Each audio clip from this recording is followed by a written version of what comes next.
ಆತ್ಮೀಯ H16 news ಅರ್ಥಾತ್ ತಿ ಸೀತಾರಾಮ್ ನ್ಯೂಸದ ವೀಕ್ಷಕರೇ, ನಾನು ನಿಮ್ಮವ ಎಂ ಆಯುಧ ಮಲ್ಲಪ್ಪ ಜೊತೆವರು. ತಾವು ಈಗ ಸುದ್ದಿಗಳ ಲೋಕಕ್ಕೆ ಎಂಟ್ರಿ ಹೊಡಿತಾ ಇದ್ದೀರಿ. ಈ ಸುದ್ದಿಗಳನ್ನು ಪ್ರತಿಯೊಂದು ನೋಡೋ ಜೊತೆಗೆ ನಿಮ್ಮ ಅಭಿಪ್ರಾಯಗಳನ್ನು ಹಚ್ತಾ ಇರಿ. ಯಾಕಂದರೆ ಈ ಸುದ್ದಿಗಳು ನಿಮಗಾಗಿ, ನಿಮ್ಮ ಬದುಕಿಗಾಗಿ, ನಿಮ್ಮ ವೈಚಾರಿಕೆಗಾಗಿ, ನಿಮ್ಮ ತಿಳುವಳಿಕೆಗಾಗಿಯೂ ನಿಮಗೂ ಗೊತ್ತು. ಜೊತೆಗೆ ನಮಗೂ ನಿಮ್ಮೊಂದಿಗೆ ಇದೊಂದು ಮಾತಾಡುವಂಥ ಜೊತೆಗೆ ಸುದ್ದಿಗಳನ್ನು ಬಿಡುವಂಥ ಕೆಲಸ. ಈ ಕೆಲಸದಲ್ಲಿ ನಾವು ನಿಮ್ಮೊಂದಿಗಿದ್ದೀವಿ ಅಂತ ಹೇಳ್ತಾ ನೋಡ್ತಾ ಇರಿ ಸುದ್ದಿಗಳನ್ನು.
In fact, there were some women who cried out, the terrorists, kill me too. And they said, no, go back, tell what happened to you. We heard their cries. And India decided that the color of the sindoor, that vermilion color on the forehead of our women, will also match the color of the blood of the killers, the perpetrators, the attackers.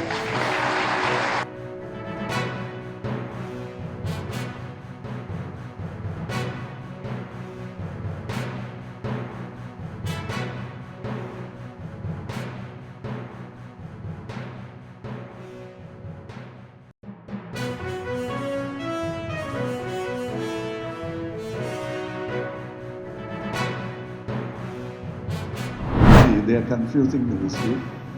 I think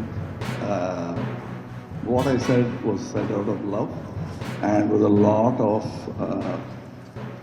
historians who taught me language history, and I didn't mean anything. And let me tell you, Tamil Nadu is a place which has been open.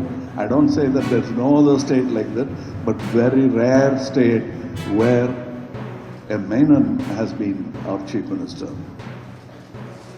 A Reddy has been our chief minister. Tamilan has been chief minister. Then a Kannadiga Iyengar has been our chief minister from Mandya.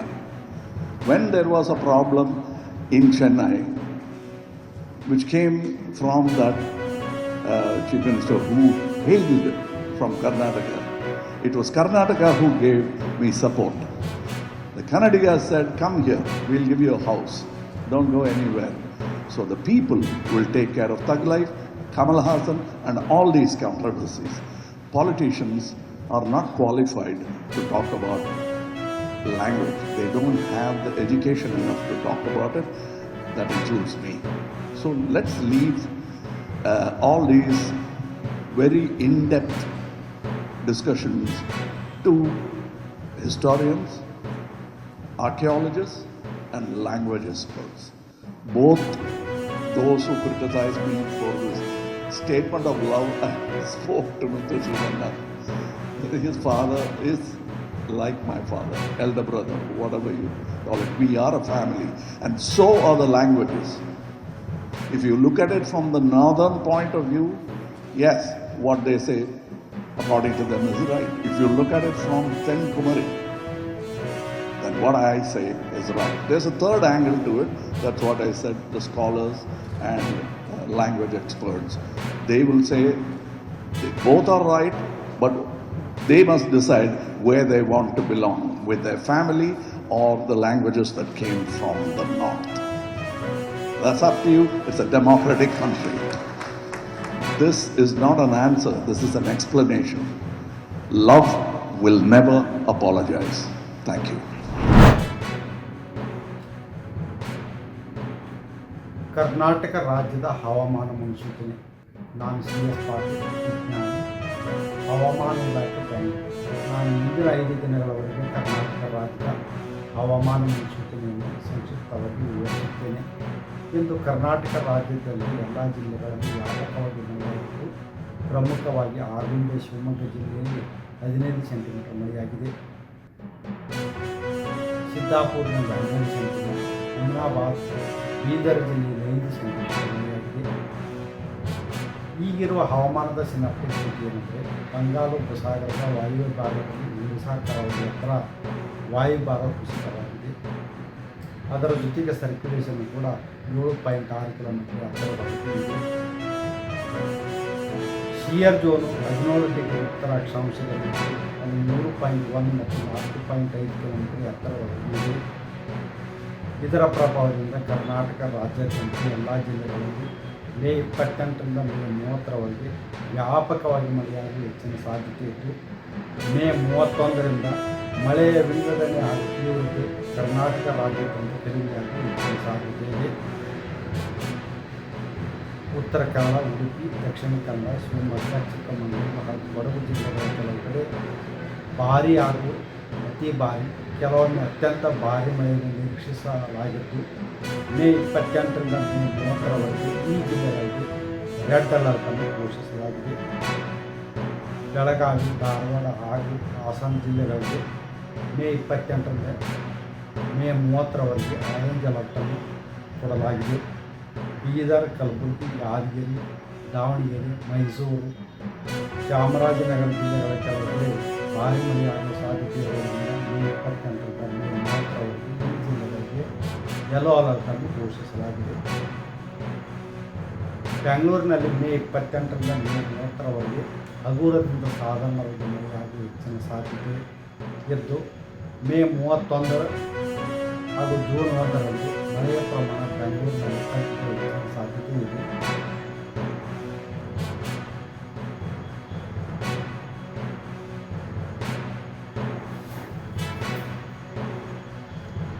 ವೈಯಕ್ತಿಕವಾಗಿ ಮಾತಾಡಿವಾ, ಇವರೇ ಅಧಿಕಾರದಲ್ಲಿದ್ದು ಇವರೆಲ್ಲರ ವೈಯಕ್ತಿಕವಾಗಿ ಮಾತನಾಡ್ತಾರೆ. ನೆಹರು ಸಾಹೇಬ್ರ ಬಗ್ಗೆ ವೈಯಕ್ತಿಕವಾಗಿ ಮಾತಾಡ್ತಾರೆ, ರಾಹುಲ್ ಗಾಂಧಿ ಬಗ್ಗೆ ವೈಯಕ್ತಿಕವಾಗಿ ಮಾತಾಡ್ತಾರೆ. ಅಧಿಕಾರದಲ್ಲಿ ನೀವಿದ್ದೀರಿ, ನೀವು ಇವತ್ತು ಜನರ ಸಮಸ್ಯೆಗೆ ಏನು ಕಂಡಿಡ್ತೀರಿ, ನೀವೇನು ಮಾಡಿದ್ದೀರಿ ಅಂತ ಏನು ರಿಪೋರ್ಟ್ ಕಾರ್ಡ್ ಇದೆಯಾ?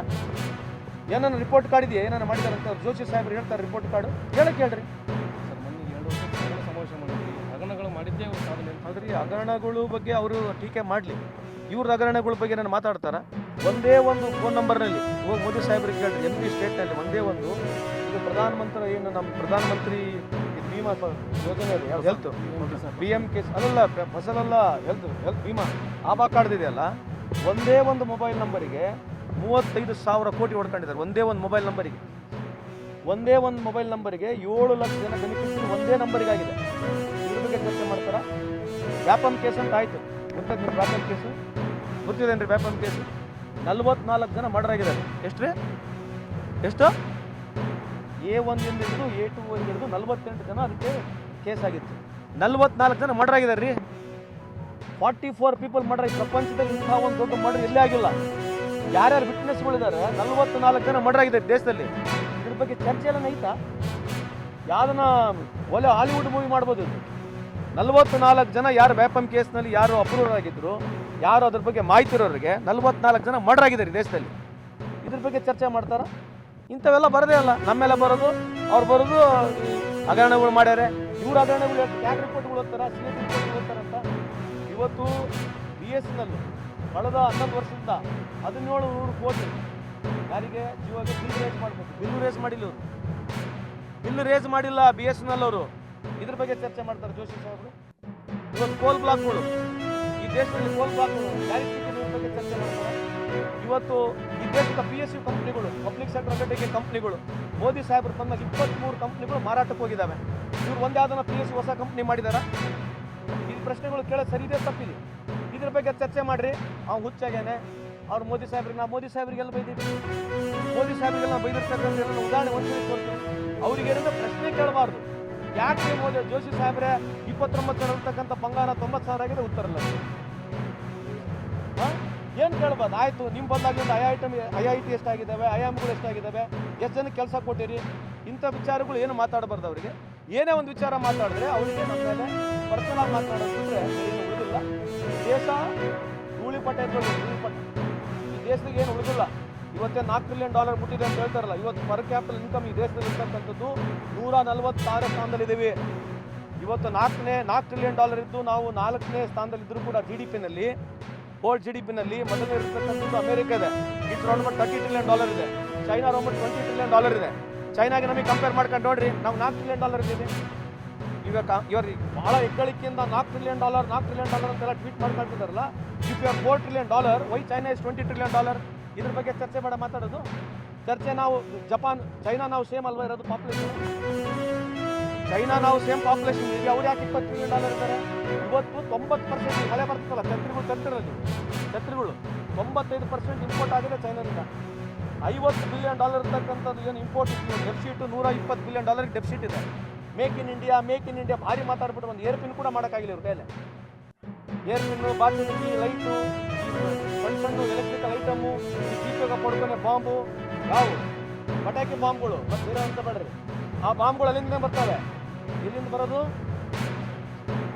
ಅಪ್ಪ ನಮ್ಮದು, ಪಟಾಕಿ ಅವ್ರದ್ದು, ಒಡೆಯೋದು ಇವ್ರದ್ದು, ಮತ್ತು ಹೇಳೋದು ಇವರೇ ಆಗಲ್ಲ. ಮೇಡ್ ಇನ್ ಇಂಡಿಯಾ ಅಂತ ಇಂಥ ಚರ್ಚೆಗಳಿದಾವೆ. ಇದು ದೇಶದ ಸಮಸ್ಯೆ.